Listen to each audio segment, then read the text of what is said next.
I'm here, like you all, to find out all about it. And the format of our discussion this evening is going to be, we have two speakers. Eamonn Maguire is a chartered surveyor, and he'll talk on green buildings. And Roisin Bennett, a partner in our property department, will talk on green leases. And we're joined here by Marion Jammet from the Irish Green Building Council, and there'll be a question and answer session afterwards.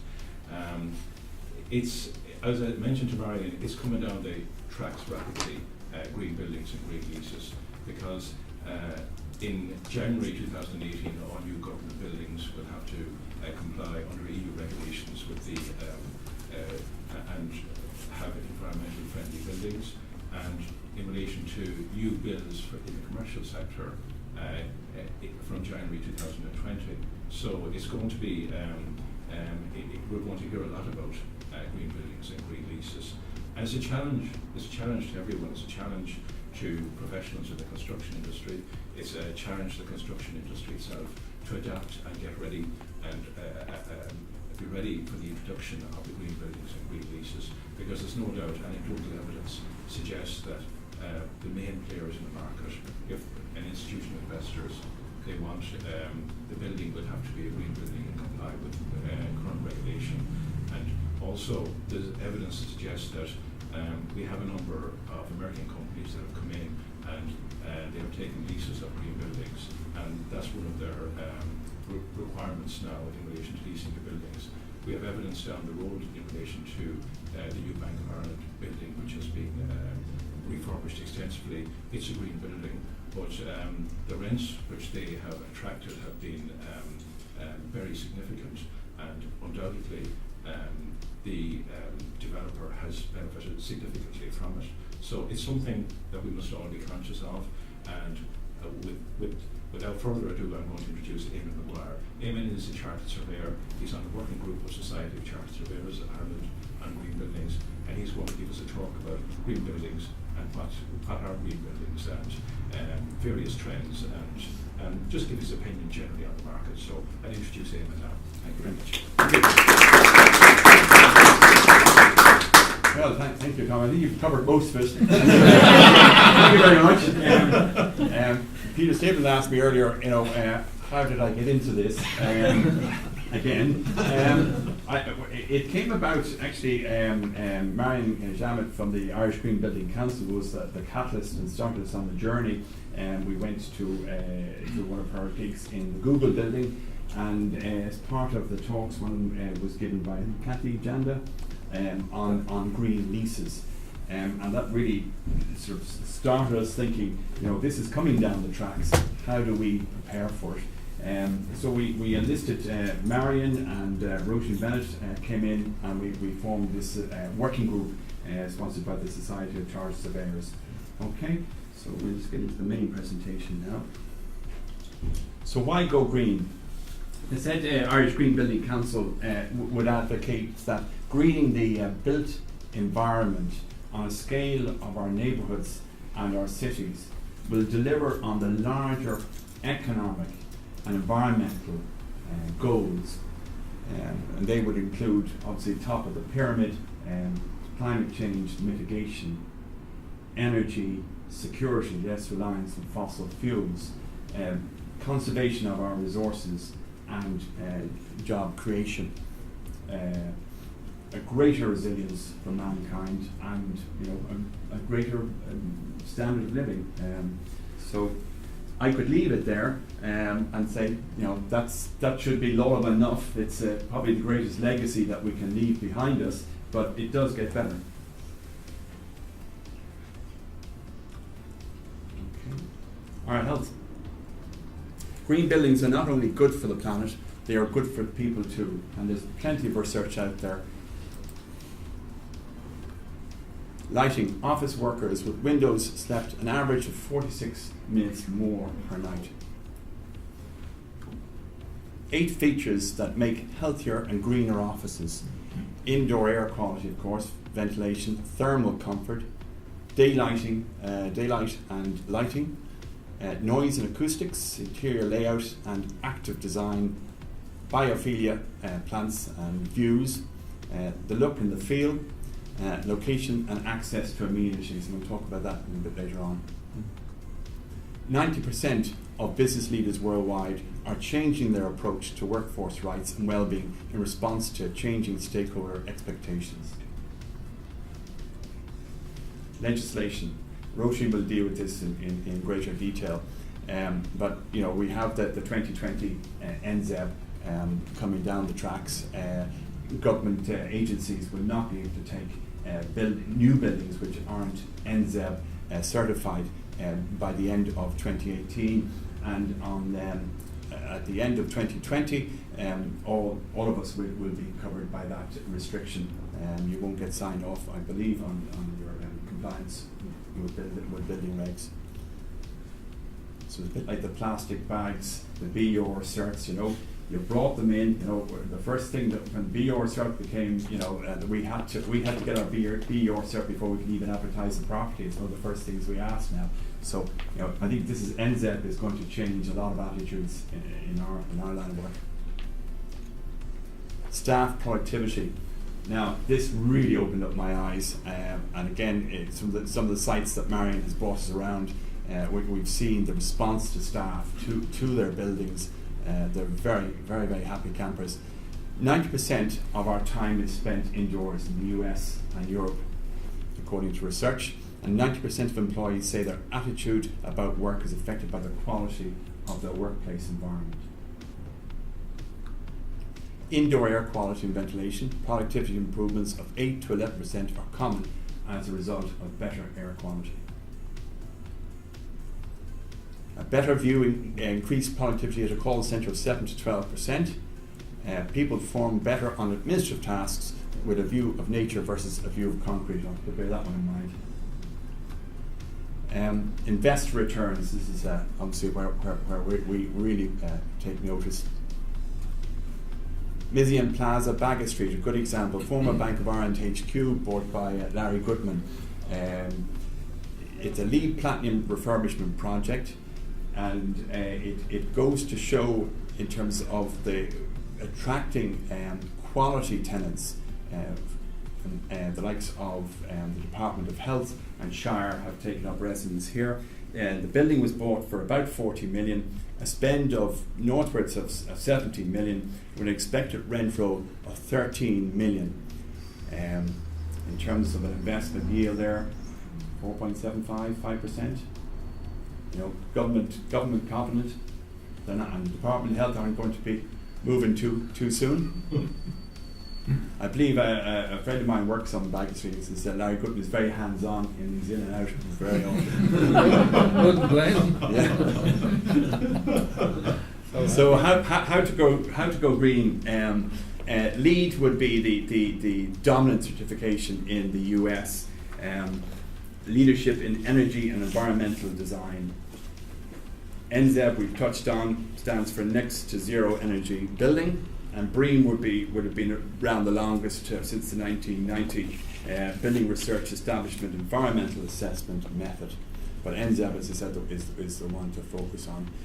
A lot of the FDIs will be more familiar, obviously, with LEED, and that's what's often raised with me.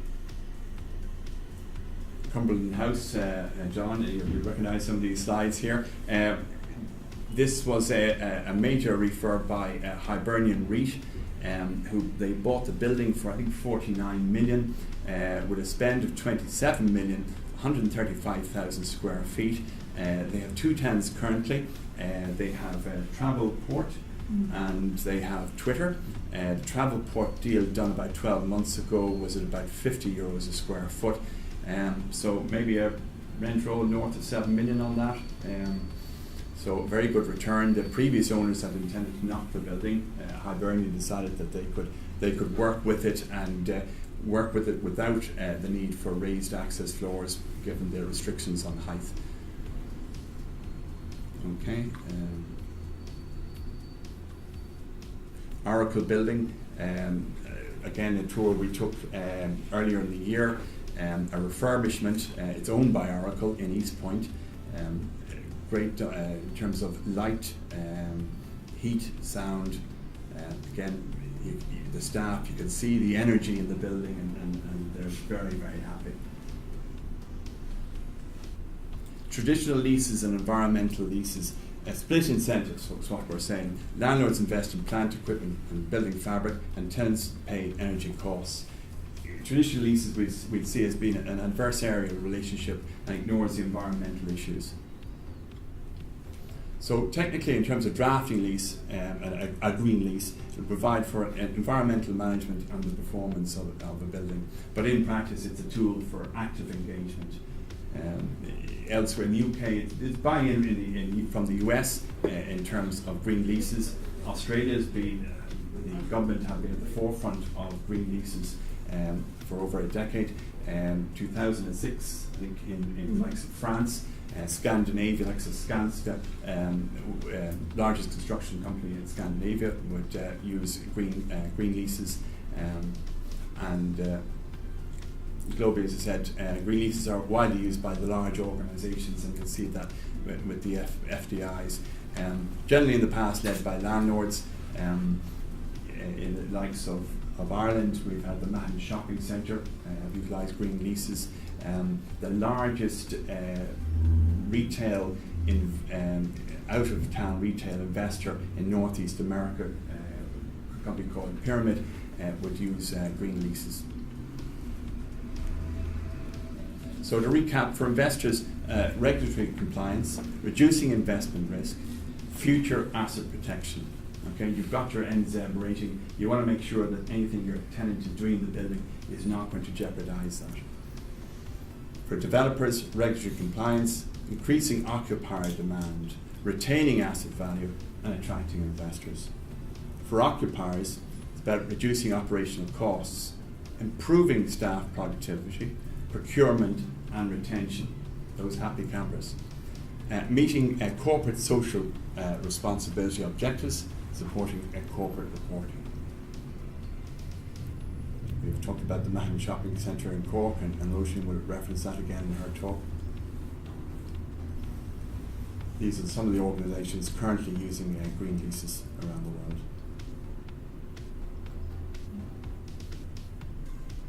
So, summing up, the one thing that's crystal clear to us as a profession is the need to take the effects of what we know as climate change seriously, and that means sustainability in the built environment, our environment. And the good news is, everyone in this room can play their part. Thank you.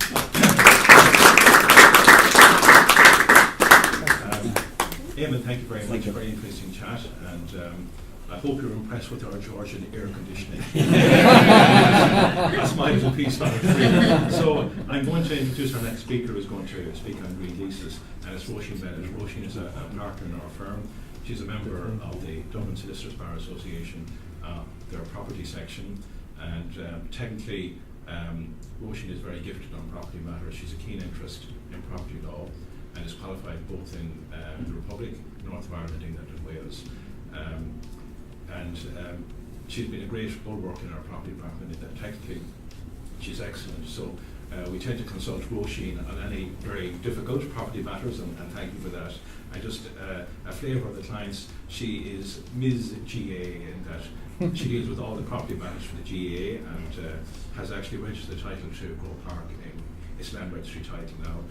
She's working any problem with the GA being a voluntary organisation. When locals can't deal with either a legal problem or a banking problem, it comes up to Grove Park and is transferred to Roisin's desk. So she's quite familiar with all the GA titles throughout the country.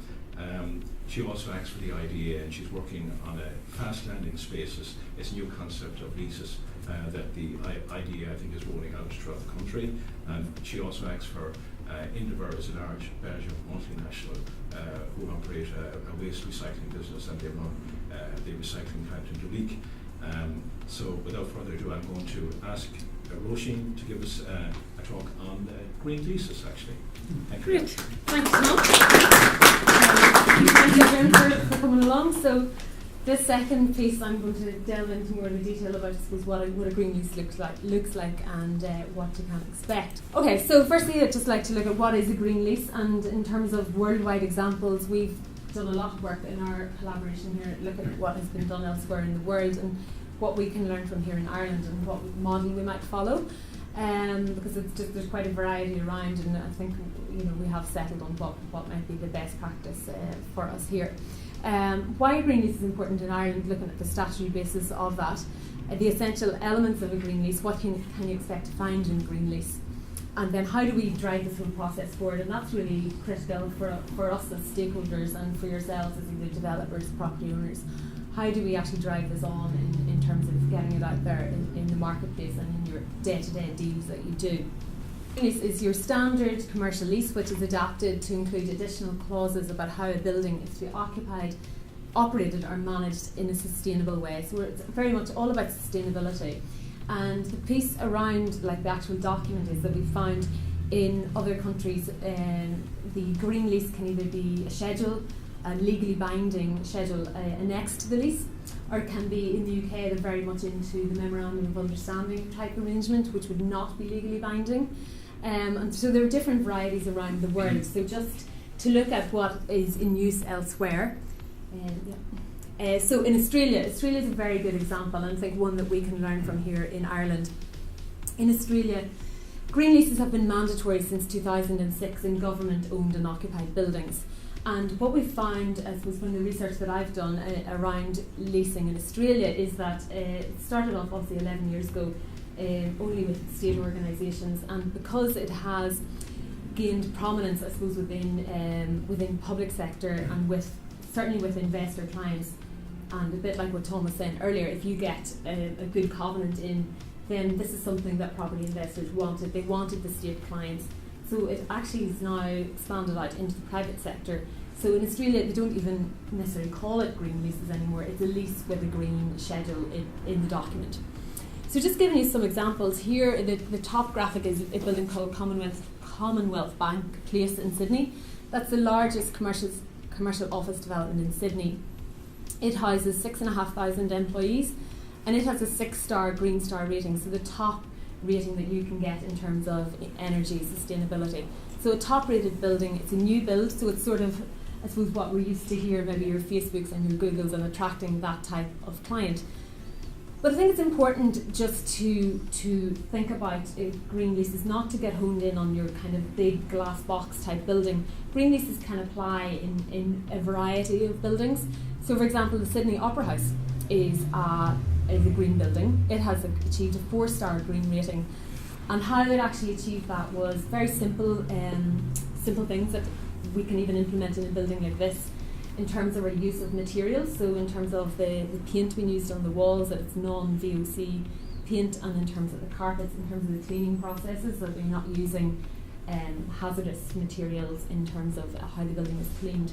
So that's how it achieves that rating. And also a key piece is around protected structures and listed buildings, because the bottom graphic is a listed building in Sydney which is called the Perpetual Building. So this building was retrofitted, and this has now achieved a 6-star Green Star rating. So again, it has the same rating as the top building. So top rated building, but it would be a building, maybe not as old as this one, but where you would automatically think, oh, she could never have a green lease in that type of building. So it can apply. And I suppose the interesting thing about Australia is that they have been doing this for 11 years, and there's been a comparison done recently between the city of Melbourne and London, which have similar climate-wise and similar environmental issues. And they're saying now that Melbourne, the top-rated buildings in Melbourne use 3 times less energy as the top-rated buildings in London. So it's massive. Like, if you actually get this process out there and get it underway, the savings that can be made are really, really, really massive. The other piece around Australia is that now actually about 60 to 70% of leases are automatically green leases. So it's not, as I said earlier, it's not even an unfamiliar concept to anyone. It's now accepted that this is the norm. This is what we have to do. So just looking at the UK then. Obviously, the UK have their own issues and may not be following the same course as ourselves. But what we found with them is that they have a society called Better Buildings Partnership, and they have a Green Leases toolkit on their website, which is actually, it's a great resource for anyone who wants to do any further reading on this. Great stuff in there. But in the UK, what they're doing is it's more on the lines of a memorandum of understanding. So it's not a legally binding document. It's just an aspirational. This is what we're going to do, but no one's going to be penalised if they don't do it. Whereas I think there's a real opportunity for us, and I think the legislation is going to mandate us to actually seize this and grasp it as a legally binding concept as a schedule to lease documents. So I think that's where we distinguish ourselves from what's happening in the UK. Just to note also, Marks and Spencer's, they operate Green Leases now in over 80 of their stores, so again they're getting that out there in the marketplace. And the interesting piece around this, I'll come to it later, is obviously the retail sector would be a heavy user of waste and packaging and creating a lot of waste, and they've managed it. And here in Ireland, I've just recently done a lease in Meldon Shopping Centre, who have won awards for their reduction and recycling of waste. So it is something that applies across a number of sectors, and it's not just limited to office. Then just looking at Sweden, we have been lucky to collaborate with the Swedish Energy Agency, and they have introduced us to one of their leading property holding companies called Vasakronan, and they don't even talk about green leases anymore. They use them, and they don't even have to mention that it is a green lease. It's taken as a given. If you're dealing with Vasakronan, this is going to be part of their deal. So, why are green leases important in Ireland? Well, the reason that they're important is primarily the 2012 Energy Directive, which, as Eamonn says, sets out NZ targets for both public buildings and non-public. Public buildings by 31 December 2018 and non-public then by 31 December 2020. But the key piece for any professionals in the room who would be signing off on certificates of compliance is that this is different to, say, the likes of BCAR, where it was determined by the date you start construction. So you could have projects ongoing now. If they're not finished by 31 December 2018, or that any certificate being signed after that date must be compliant, obviously, with BCAR, must be saying that this building is nearly zero energy rating. So very important for any of you who are like forward planning and looking at projects that you have coming on stream, that you're thinking about this and that you're planning even at your contracting phase, and we'll talk a little bit about that later, about green contracting and making sure that you procure in a green way. So the government is undergoing an ongoing review of Part L of the building regulations, and that's out at consultation at the moment. So we are going to see changes around that just to deal with this whole piece. So what are the essential elements of a green lease? Well, a green lease can either have what are known as light green clauses, which is very collaborative, very friendly, where the landlord and tenant will work together and encourage energy efficiency. So it's not wouldn't be a legally binding target. But the alternative then is to have dark green, or a combination of the two. Dark green clauses are clauses which would require energy efficiency. And there are a number of factors then that determine whether a lease would be dark green or light green. So firstly, it's the circumstances of the transaction. So what we found is it's very much the approach of the landlord and the tenant. So for example, this morning we were very lucky to be invited along by Marion to a tour of the Twitter building. So Twitter, Hibernian REIT own it, and Twitter they're one of the tenants. But Twitter, their own corporate culture is very much around sustainability, green issues and the like. So they're in that space already. The landlord is obviously in that space, so then it works. And what was interesting this morning is that they were and it's actually John here was involved in this, that they were from the very beginning of the project, they were collaborating and working together. And that's a key piece of green leasing, that it's collaborative, it's not adversarial, it's both parties working together to basically have a sustainable building, and a building that will evolve over time throughout the course of the lease. The other factors then obviously are the age and nature of the building. So obviously if you're dealing with a LEED Platinum, a building that has achieved a certain benchmark, a landlord is going to be very careful to only bring in a tenant who is obviously going to protect that and not diminish it in any way. But even in buildings like this, whilst protected structures are obviously going to be exempt from NZ at the moment, there are obviously things that can be done in terms of dealing with sustainability. Also depends on whether the building is single or multi-let. So obviously multi-let, you have issues then with how do you light and heat common areas. What happens, we all know around time you see buildings lit up in the middle of the night. Like, how do you do that so that it's sustainable and it isn't a massive drain on service charge and the likes? And then the use of the building, and as I say, green leases apply across a range of sectors, and it's not just office space. So I've just set out here some questions that for landlords that you might think about if you are thinking about sustainability. As I say, the attitude of landlords is a key driver, and tenants as well, is a key driver in bringing this process forward. So what's the landlord's position on green leasing? And obviously if you're going down the road of getting a certification, you want to protect that. And we've seen with Mesian, you only have to run the numbers on it. Like, if you have achieved a certain rating, you attract a quality tenant. Your yield on a resale is massive. There's also a downside if you are, say you are a landlord of a LEED certified building, that you can be, I suppose, unduly, that you want dark green clauses from your tenant, and your tenant may not be happy to give those. And examples of those that I saw in Australia were landlords trying to put prohibitions around, say, the density of employees. So, like 1 employee per 15 square metres, or the use of energy, the use of electricity. That only so many kilowatts of energy could be used per day, and that you could only operate within certain hours. So, so there is a balance to be struck there as between what works and what doesn't. And just some questions then for tenants.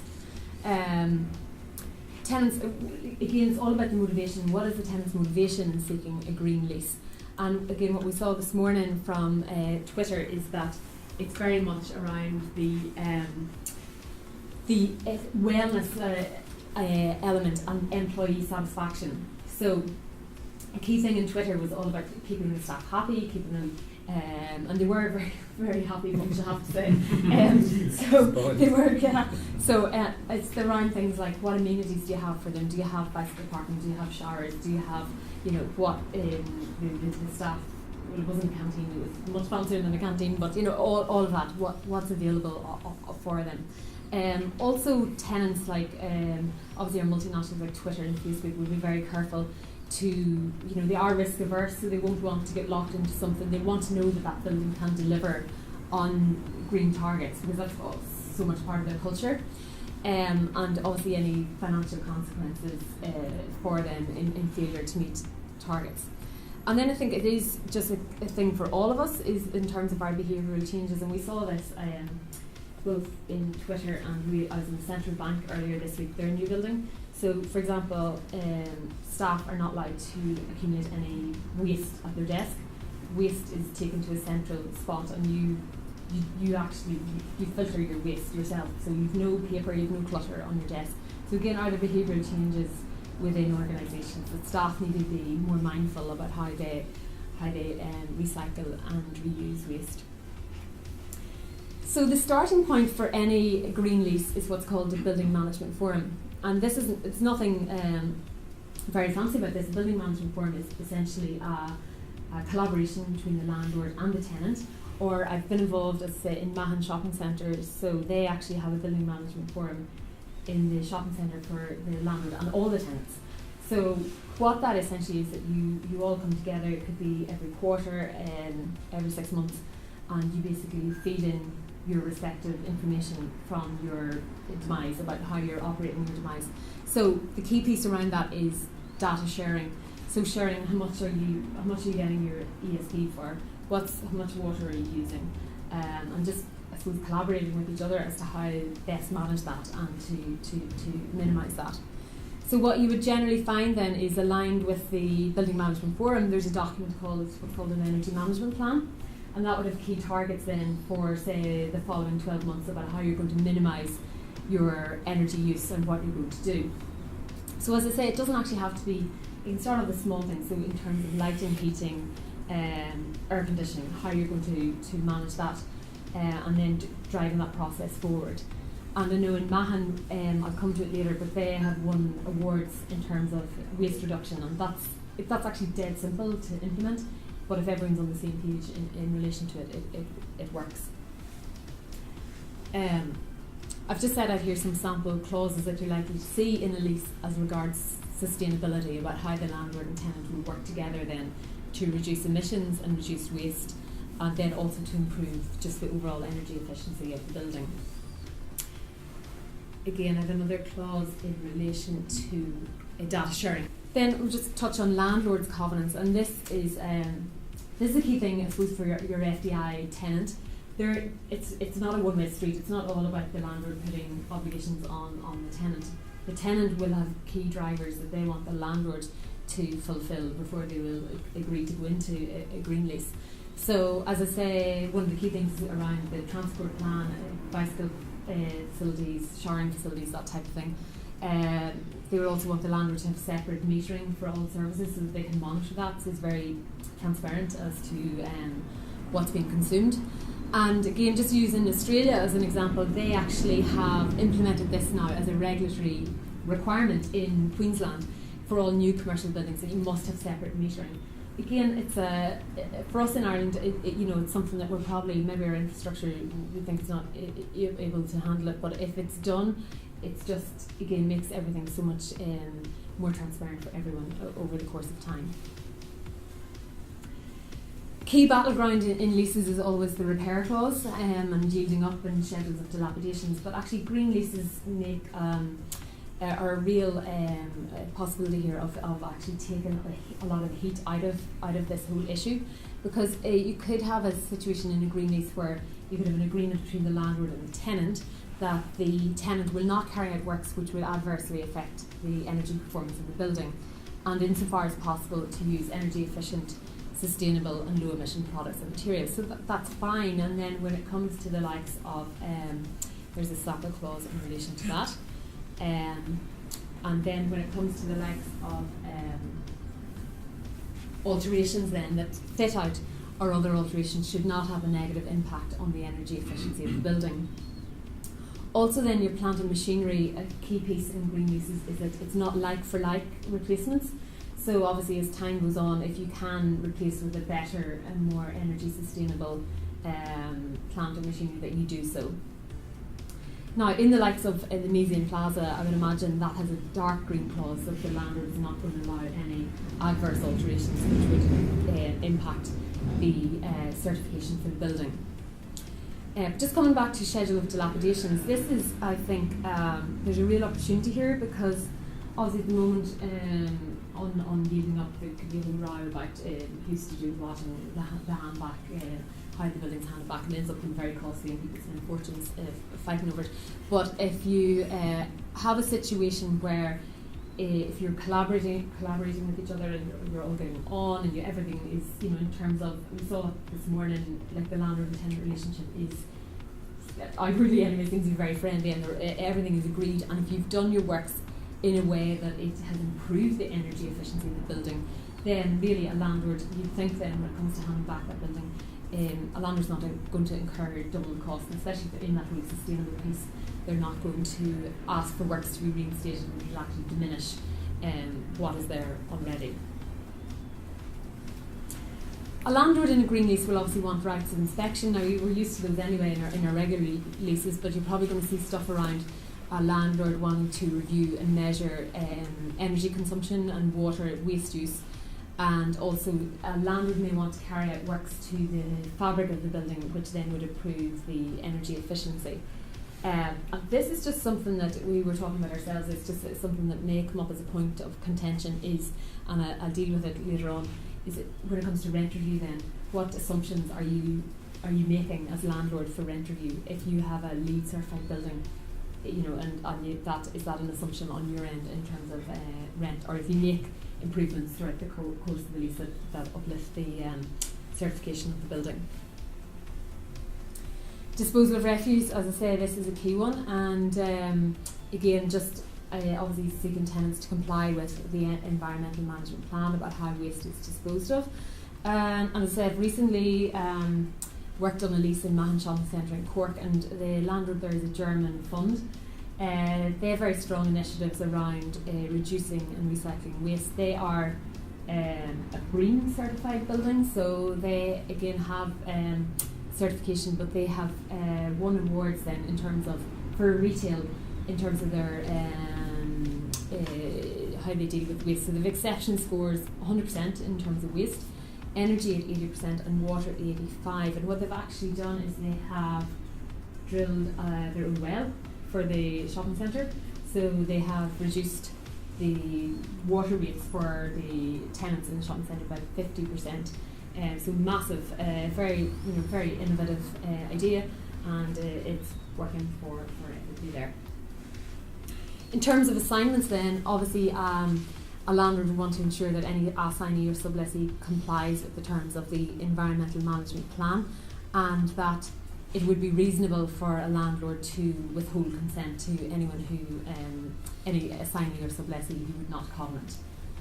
So that's then just in relation to rent review, as I say, you'd obviously want the usual disregard that anything a tenant does would be disregarded at rent review. But where we see possible conflict is then how are improvements made by the landlord, well the landlord in particular, but also the tenant. If those improvements enhance the energy performance of the building, who gets the benefit of that at rent review? And that's just one to watch out for. In terms of service charge, services should be implemented using sustainable and energy efficient materials, plant and machinery. Again, a simple change, but to programme cleaning times to minimise the use of light and heating and air conditioning. So very simple change. And also to have a separate line item in service charge showing costs and improvements. And I've seen this in Mahon Shopping Centre. They have, because of their initiatives, like I was just reviewing the budgets year on year, and you can actually see where the savings have been made because of things that the landlord is doing. And that's a full occupancy shopping centre, very popular, and commands very strong rents as well. A key piece in Green Leases, which is a change from our normal leases, is the whole area of disputes. So we're always talking about collaboration and the landlord and tenant working together, and so we are sort of moving away from that adversarial relationship. And again, looking at the Australian model, what they have is that landlord and tenant would raise their issues through the building management forum and try to resolve it in a collaborative way. If they can't do that, then they'd have a certain period of time to try and resolve it, and if not, then you both agree to be bound by the determination of an expert, to go to an expert for determination, but both parties are taking their chances on that basis. Then just in terms of next steps, like I've been very grateful to be involved with the Chartered Surveyors on this for the last 12 months, and I know the SCSI are going to now publish an addendum to their leasing code. So in terms of anyone here tonight, any agents, we are looking at then your standard heads of terms that you use would have a reference to sustainability and green leases. So it's something that you'd actually consider when you're going through your deals, and either it's checked off or checked in. I mean, it's quite clear, the evidence from everywhere else in the world is that this works. It is win-win for both landlords and tenants, and it can be applied across a range of buildings and even on a step-by-step basis. So it's really a piece for all of you as key stakeholders in projects, and to drive this process forward, and we're very happy to be involved in it, and we'll take some questions and answers now from anyone who has anything further you want to know. Thank you.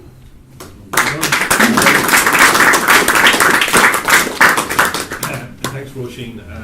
When you mentioned Australia, it just occurs to me that we actually do take a lot from Australia, because our whole land registration system here is based on the Australian model, actually. And our title registration system, we took it from Australia actually in the late 1890s and the early 1900s. So we can learn more from Australia. But anyway, Eamonn, Roisin and Marion are here to answer some questions. So if you have questions, I'll leave it open to the floor now. I have a question, and I was at the tour of the Cumberland Place, which is the Twitter building this morning, and Marion and Roisin and I discussed the possibility of a rent review, and I'm just wondering, Roisin, do you see it that perhaps it will go back to a fixed level of increase rather than an argument over who put what in, who improved what, and the disregards clause, to avoid the conflict which invariably arises when it comes to rent review time? Yeah, possibly that is the case, but I think that a lot of what we're dealing with is just about educating professionals and seeing what has been done elsewhere. Probably people will still want, like I imagine the Larry Goodmans of this world will want to go out to the open market and to get it, but then where are your comparators for building that kind, you know? So you're into all of that sort of argument as well. So it's difficult to know at this stage, but and I suppose we just have to once the process is up and running. But yeah, it's very much trying to avoid those conflicts, and rent review being one of the key ones that there's always issues on. Of course, then there's also the possibility that you see the landlord changes at some point. Yeah, that's it. And so landlords always going to protect, obviously, their own investment for selling on, so they don't want to compromise themselves, I guess, on that, you know. To paraphrase Ms. May, she says, you know, she's looking for the right deal for Britain, and they have this memorandum of agreement you mentioned, and that's not enforceable. So how does it work? And how do you enforce then if you have dark green clauses or light green clauses, what's the sanction to make sure that they're enforced?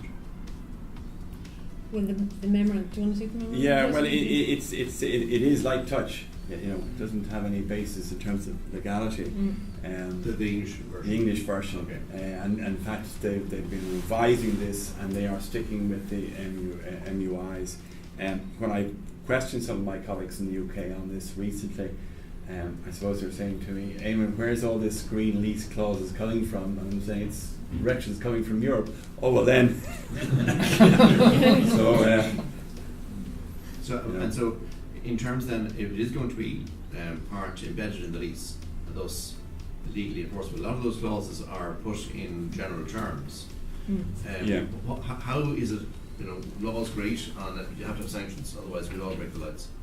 Yeah, well, it wouldn't be a forfeiture event, I suppose, in terms of prohibition. You know, if there's prohibitions around alterations, so you wouldn't have it in your forfeiture clause. But again, I suppose the experience in Australia has been they haven't taken that approach. So they have put them in as, you know, that you covenant that you're not going to do whatever.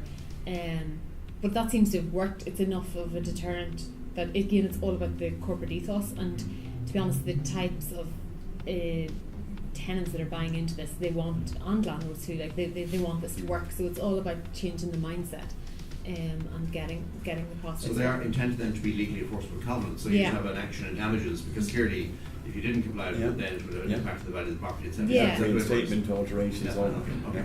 I suppose another sort of worry, well, it's not a worry, because it's all this all feeds into professional advice. Yeah. And I can see that everything you do now, you've got to seek. You know, you go and take a lease, and you need a surveyor, you need a solicitor, you need a VAT consultant, you know, goes on. And then not only do you need a chartered surveyor dealing with the property issues, you need a building surveyor dealing with the fabric, and it goes on. So I think one of you mentioned Part L of the building regulations, and what hair I have began to stand up on you know, I suppose the governing, the regulations will come in through the building regulations in due course when they sort of get going, and that seems to me will be the way it will be controlled, and then the leases will refer to the building regulations, and so it goes on. The sort of the issue is, I think I was talking about rent reviews. Yeah. I mean, rent reviews at the moment are so contentious. You know, we now have situations that all the landlords have changed, and we have situations where new landlords have bought from receivers, and nobody knows anything about the building. There's no track record. The receiver knows nothing. There are people buying, and there's a complete lack of information. So it just seems to me that, you know, there's going to be, I mean, I have a few rent reviews on now, and there's documentation missing, and then where it is, you know, they can't agree that it's actually correct. Yeah. And then the tenant says, well, I can't pay for it anyway, so. Yeah, so it's pointless. There you go. So, you know, we're into an era, I think, of all sorts of sort of issues. There spinning plates everywhere. So I just think it probably just boils down to me that everywhere, I think for the consumer and the client, you know, gone are the days that they can just sort of enter into buildings and agree to whatever leases and take whatever rents and so on. It just seems to me that there's so many now professionals are going to be required in the process. That's good news. But look at the goals, you know, the greening of the built environment. This is what it's all about. But it's all Again, colleagues will say this is going to cost my client. Yeah, it's all at a cost to the consumer. Well, you know. And I suppose I'd finish on this. Sorry, yeah. It just seems to me that you mentioned the Googles and so on and so forth of this world. You know, I'm very much of the view that now we have a two-track economy. We have the FDIs who can pay for all this and love green buildings and love having red and white chairs and, you know, billiard tables and beer dispensers and so on. And then there's the rest of us, you know, who really can't afford 60 euros a square foot. We are actually paying 20 euros a square foot. So I think that's, you know, that's another dimension. Yeah, well, NZEB is aimed at new buildings. You know, Niall Moran, formerly of Skanska, there's a very good video embedded in the Irish Green Building website, and he says if you get the right design team from get-go and they're competent, they can construct a green building that's no more than 1 to 1.5% more expensive than a traditional building. Yeah, and actually John here from KSN, John, that's probably been your, I don't know if that's your experience in terms of the project you've been involved in. You know, it's getting it right at the beginning and planning it properly. Yeah, well, Cumberland was kind of the opposite, really. Grogan was the driver there, so it was all really fast paced. So, but you know, there was a big deal of quality there and all the different factors. But and the sourcing of materials and how far they had to travel. Absolutely. I saw their cement came 9.6 miles. Yeah. That's all part of the lead. And the rags come 160 miles. Yeah. From Cork. Unbelievable. But you know, we can give out about the B card, because everybody does, and the expense and the hassle and all the rest, but the fact is, it has contributed to better buildings. Yes. And you know, when you don't have this regulation, unfortunately, better buildings do not get built. There's a race to the bottom, and you know, that's the history we've had here. You're right that nobody wants to pay €60 a square foot. But if it's being built at 20 and fellas get away with it, they just build boxes. Unfortunately. And it's interesting you say that, Paul, because Green Leases and Green Research has been around for 10 years and more, but it's now coming to a head because the legislation has caught up with us and we don't have a choice anymore, and it will filter down through the various. And the Mycene Plaza was a listed building, so it was expensive to do that refurbishment. Now you can say Larry Goodman, everything he touches is gold, and you can say that, but you know, I suppose he took a chance on one. It was a very expensive refurbishment, and it paid off, and it'll pay off into the future, into the foreseeable future. The real, I suppose, when you come down to it, as Peter says, you know, the real battle, of course, will be on repair and rent review clauses.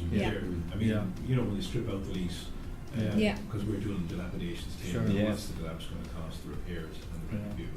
And I suppose, you know, Law Society, to an extent, we've tried to agree a form of contract, the principle of an agreed form of contract, which of course we always ignore anyway. Like, but I mean, is it possible that with Green Leases that it will be possible to agree kind of a fair and equitable repair clause and rent review clause? Because clearly, if a tenant is conscious of environmental matters and adapts to it and improves the building, it should seem fair, therefore, that it shouldn't be penalised or rent review for. And it's going to, you know, our green landlords going to accept that. Like, you know, I'm only opening it up. It's you know, trying to get consensus is difficult because you have power plays, and often, as Peter has alluded to, the difficulty is that you may have a very green landlord, a very green tenant initially, but that changes actually, you know, the history, Yeah. and you have a different, so how does the, you then get hedge funds in or slow buying buildings who want to maximise, like, you know, so, I don't know, I mean, it's... I made Dundrum as an example of that when Hammerson took over, you know, they upped the car park charge by 50%, and they went after rent reviews that had been overdue by over a year and 2 years in some cases, and you know, we're fighting them at the moment, and they don't seem to have any interest in whether the survival of the tenant is in. Yeah, we're recording this, Brian, now. You You might get a solicitor at the end of this. But I don't think that can be argued. Oh, yeah. But we have to that accept is- the regulations. but that is a here problem. anyway, Yes, exactly. Yeah. Yeah. Does anyone else have any other questions? Who certifies or Yeah. assesses NZ? So, well, you can actually get the brands, or there's lead. Actually, Marion, do you want to take that? Because you can tell it's big about that. It's not a certification like LEED or BREEAM, so it's not an external certification. It's just part of legislation, so that's really pure legislation. The difficulty at the moment is that they are updating. So you have some recommendation coming from the European Commission on NZEB, but the Department of Housing are due to produce actually what it means for Ireland. So that's what is open for consultation at the moment. But there is, in terms of if you want to look at the details, the Sustainable Energy Authority of Ireland and the OPW have published interim recommendations, so things that you are supposed to follow till they publish the final version. So some member of the design team or the construction team Yeah, actually exactly, will like it's, say what it is you at don't one have- point. Is it an evolving standard? Is it something that's updated annually, or you know, for interview purposes? no, but the thing is at the moment we are still waiting as well for the Department of Housing to Right. publish the final versions of what is it going to look like. We kind of have ideas based on the interim recommendation, but there are still discussions, especially like there is part of it that means that a certain percentage of the you need a certain percentage of renewable on site, and there's still discussion on what that percentage is and things like that. So it's to be confirmed. And just generally in terms of like the green building in, so where do we go kind of for information regarding the agenda and over the course of the next 2 years, the next 5 years? Yeah, I suppose we do organize lots of briefings, and we do publish a lot of information on this topic. We do training on LEED and BREEAM certification, but we are working very closely as well with the Department of Housing in terms of how NZEB is going to look like. We did a briefing with them in June. We are hoping to have another one at the end of November to really see like the direction they are moving. No, we have an idea, but we really need to see through the final document. But if you go on the website, you have a full page on NZEB and what potentially that means for buildings. So this means, although we concentrated on leases and therefore on commercial buildings, do I understand therefore it's going to apply to all building, including residential? It does already, doesn't it? Yeah, but I suppose from a residential point of view, we are far more advanced because Partel, to some extent, the energy efficiency point of view, legislation is much stronger on the residential sector already, so the gap is not that big in terms of where we are and where we need to be. So that's going to be changed, but not at that kind of level of change. And for new builds at the moment, we have to have a minimum. Exactly, Yeah. so that's what I mean. Yeah. Somebody is there, so it's Yeah. not so much an issue for the residential sector. So Roisin, you mentioned that you did a lease in Land Point. Mm-hmm. So presumably that whole centre has a specimen lease that they roll out, Yep. and it's just tailored. And they have a green schedule in their lease. Right. Mhm. I mean, I saw some wording on one of the slides, you know, parties agree to amicably agree or something. Yeah. Is it like? Yeah, the one in Mahon is what you call a light green lease. Yeah. So there's no prohibitions on the tenant for not complying, but it's all very collaborative. Did you agree? And it's really around your sharing your data about your energy consumption. Right. So as I say, with water, ESB, and the likes, and then the big thing for them is waste. So in retail, like packaging from coming in, for products coming in, and how you dispose of packaging, and training your staff. And that was a key piece for our client. Then is obviously just making sure the staff are trained as to how to dispose of the waste properly and comply with the energy management plan for the centre. Did they take it from Australia or UK? Yeah, well, they're German. They're German, but the language that they have, just because I'm working on this, I know I recognise the language straight away, and that's come from. There's in Australia they have a Green Leases template, and it seems to have come possibly from that. So they've lifted it, and also the MOU document in the Better Buildings Partnership I have in London. Part of the language is from that as well. So, but they're very into it, and they actually own a number of shopping centres in the UK as well. They're called Deca Immobilian. They're big, they're massive, and they've a couple of shopping centres in the UK as well. So they're very into it, you know. Anyone else have any other questions? M&S using them in all their stores. Oh yeah, yeah, they do. Yeah, they do. Fiona, I just have a question for you actually about green contracting. It's just something that came up today when we were down at Twitter. The whole piece around planning the refurb from the beginning, right? And in terms of they had to actually drill right down into obviously the concrete had to be, the cement product had to be a certain percentage of recyclable material in the cement. There had to be the finishes on the carpets and the paint finishes and everything had to be low VOC, low emissions and the likes. So just in terms of contracting and when in terms of our clients procuring works, like that's going to be a key piece in tender documents then, isn't it? Yeah, in terms of dealing with that. With the public bodies, it's been around for a while. We've got 2011 regulations, and they govern when they're buying machinery or equipment that it needs to meet a certain standard, or when they're carrying out renovations as well, it needs to be with renewable energy sources where possible. So we have the 2014 directives, and they specifically allow public authorities as part of their technical specifications to take into account environmental characteristics. So, I mean, that's being rolled out on projects in Europe at the moment. I saw that there's, I think it was in Vienna, there's a new hospital being built. They have a full sustainability charter that needs to be followed from procurement right through the construction. Yeah. Throughout the project, that needs to be followed, and that forms part of the award criteria when they're choosing who's going to carry out that tendering work. So I think there's more of a drive towards the most economically advantageous tender, which is how the public authorities need to choose the contracting authority, not just being the lower price tender, but being the full life cycle of the project and what's the most economically advantageous for them when you can take into account environmental considerations as well. Yeah, and that's interesting as well from what we've seen, that it doesn't actually add massively to the cost to do something either in a non-environmental way or in a sustainable way. Like it's actually, they say 2 to 5%, and I think you did another figure even. And, you know, it's not a massive add-on to the project. And with, you know, with NZEB coming in as well, it's a big talk, I suppose, for public bodies at the moment, but that will trickle down to the commercial sector as well when those advantages are seen and when it has to be done. Yeah, I think absolutely. that's why there's a big drive now, because we have dates that we're working towards the end of 2018 and the end of 2020.